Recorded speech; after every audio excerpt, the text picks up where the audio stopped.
तो यहाँ पर प्रश्न है हमारा, भारत में उष्ण कटिबंधीय वन पाए जाते हैं। भारत में जो है उष्ण कटिबंधीय वन कहाँ पाए जाते हैं, तो इसके लिए हमारे पास एक डायग्राम है।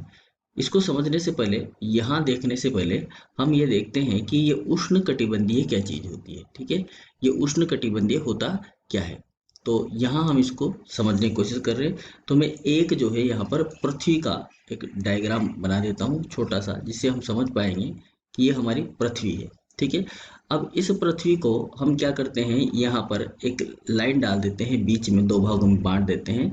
ये ऊपर वाला जो भाग है ये कहलाएगा इसका उत्तरी गोलार्ध। क्या कहलाएगा जी? उत्तरी गोलार्ध। समझ में आया? और नीचे वाला जो भाग है वो कहलाएगा इसका दक्षिणी गोलार्ध। ये समझ में आता है? ठीक है, तो आधे दो भागों में हमने डिवाइड कर दिया, इसको दो पार्ट्स के अंदर डिवाइड कर दिया। तो ये एक भाग हो गया इसका उत्तरी गोलार्ध और दूसरा हो गया इसका दक्षिणी गोलार्ध। ठीक है, अब यहाँ पर दो रेखाएं हैं, तो इस रेखा को हम बोल सकते हैं भूमध्य रेखा।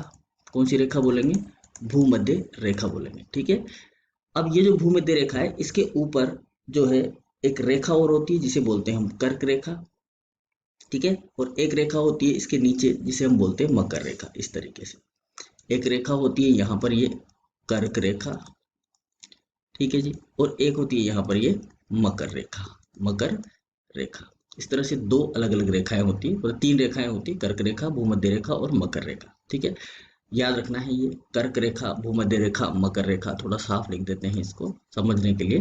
ठीक है, यहाँ पर दोबारा से मैं लिख रहा हूँ और दोबारा से ये लाइन जो है मैं यहाँ पर ड्रॉ कर रहा हूँ। ठीक है, ताकि जो लाइन है वो स्पष्ट हो हमारे सामने, कोई समस्या नहीं होनी चाहिए समझने में। ठीक है जी, मान के चल रहे हम, क्योंकि एक आर्टिफिशियल डायग्राम है, मतलब हम केवल एक इमेजिनरी डायग्राम यहाँ पर बना रहे हैं। बाकी सब चीज़ें ज्योग्राफिकल लेवल पे अलग हो सकती है। ठीक है, तो यहाँ हमें समझना है, ये भूमध्य रेखा हो गई, ये हमारी हो गई यहाँ पर कर्क रेखा। ठीक है, ये हो गई कर्क रेखा, और नीचे वाली जो हो गई वो कौन सी हो गई जी?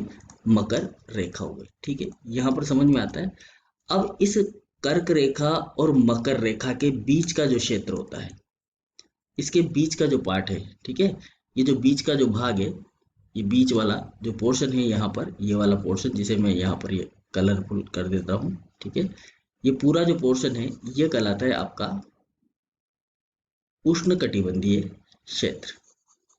कौन सा कहलाता है? ये जो हमें क्वेश्चन में दिया गया है उष्ण कटिबंधीय क्षेत्र कहलाता है। ठीक है, समझ में आया? ये कहलाता है उष्ण कटिबंधीय क्षेत्र। तो यहाँ लिख देते हैं हम इसको उष्ण कटिबंधीय क्षेत्र, उष्ण कटिबंध। ठीक है, उष्ण कटिबंध। अब देखो यहाँ कुछ और भी चीजें हैं, इसके ऊपर चलते हम यहाँ पर जस्ट पास में, इसके जस्ट पास में, तो ये वाला जो क्षेत्र है वो कहलाता है उपोष्ण। क्या कहलाता है? उपोष्ण। ठीक है, उपोष्ण कटिबंधीय, और नीचे वाला भी कहलाता है उपोष्ण कटिबंधीय।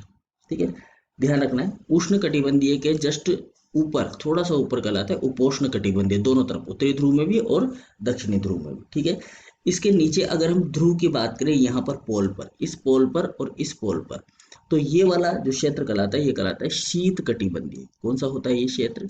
शीत कटिबंध। शीत कटिबंध, ध्यान रखना है ये चीजें। शीत कटिबंध, बहुत सारे सवाल आपके इससे सोल्व हो जाएंगे। शीत कटिबंध। ठीक है जी, समझ में आया? यहाँ पर हम केवल हिंदी में ही बात कर रहे हैं इसके बारे में। अब इसके ये जो बीच का भाग बच गया, इस शीत कटिबंध से लेकर इस जो आपका उष्ण कटिबंध है, ये उष्ण है। ठीक है ना, ये उष्ण है, इसके जस्ट ऊपर उपोष्ण है और ऊपर ही ऊपर शीत है, और इनके बीच वाला जो भाग होता है यहाँ से यहाँ तक का, ऐसे शीत कटिबंध से लेकर उष्ण कटिबंध के बीच में कुछ जो पोर्शन होता है वो कहलाता है शीतोष्ण या समशीतोष्ण। क्या कहलाता है? शीतोष्ण या समशीतोष्ण कहलाता है, समशीतोष्ण, याद रखना है। ठीक है जी, तो हमने देखा कि यह जो हमारी धरती होती है इस तरह से डिवाइडेड है जनरली। अब अगर हम इस डायग्राम के अंदर देखें तो हमारा जो नीचे वाला एरिया होता है, ये इंडिया का मैप है, यहाँ पर देख पा रहे होंगे आप, ये इंडिया का मैप है, और इस इंडिया के मैप में ये वाला जो भाग है, केवल ये वाला भाग, ठीक है, मध्य प्रदेश राजस्थान से नीचे, नीचे वाला भाग, राजस्थान मध्य प्रदेश वाला जो भाग है वो आ रहा है इस क्षेत्र के अंदर। कौन से क्षेत्र के अंदर? उष्ण कटिबंधीय क्षेत्र के अंदर। तो ये उष्ण कटिबंधीय क्षेत्र है। ठीक है, तो भारत में उष्ण कटिबंधीय वन पाए जाते हैं। कौन से वन पाए जाते हैं भारत में, उष्णकटिबंधीय वन कहाँ पाए जाते हैं। तो उष्णकटिबंधीय क्षेत्र ये होता है। तो हम यहाँ देखेंगे तो राजस्थान इसमें नहीं आ रहा, ठीक है ना। तो राजस्थान में तो वैसे भी जो है रेगिस्तानी वनस्पति पाई जाती है, यानी कि मरुवन पाए जाते हैं यहाँ पर। जम्मू और कश्मीर में जो है अगर आप देखेंगे तो ऊपर वाला भाग है, इस इस लाइन के जस्ट ऊपर वाला तो उपोष्ण वन पाए जाते हैं। उपोष्ण या शीत कटिबंधीय के नीचे वाला जो है शीतोष्ण वन पाए जाते हैं। तो ये जम्मू कश्मीर का जो एरिया है ना, ये यहाँ पर है। तो हम कह सकते हैं कि यहाँ पर जो है शीतोष्ण या समशीतोष्ण वनस्पति पाई जाती है, ठीक है। चलिए ये बात समझ में आ गई। अब दूसरा देखिए ये नहीं हो सकता, तो तीसरा है हमारे पास में केरल और आसाम। तो केरल का भाग इसके अंदर आ रहा है, यहाँ है केरल, केरल इस जगह है, और आसाम जो है वो इस जगह पर है।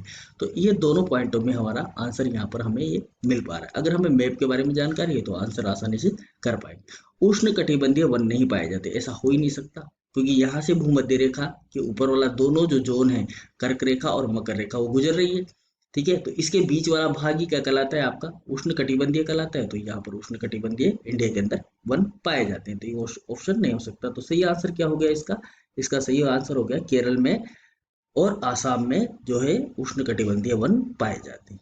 Okay, thank you.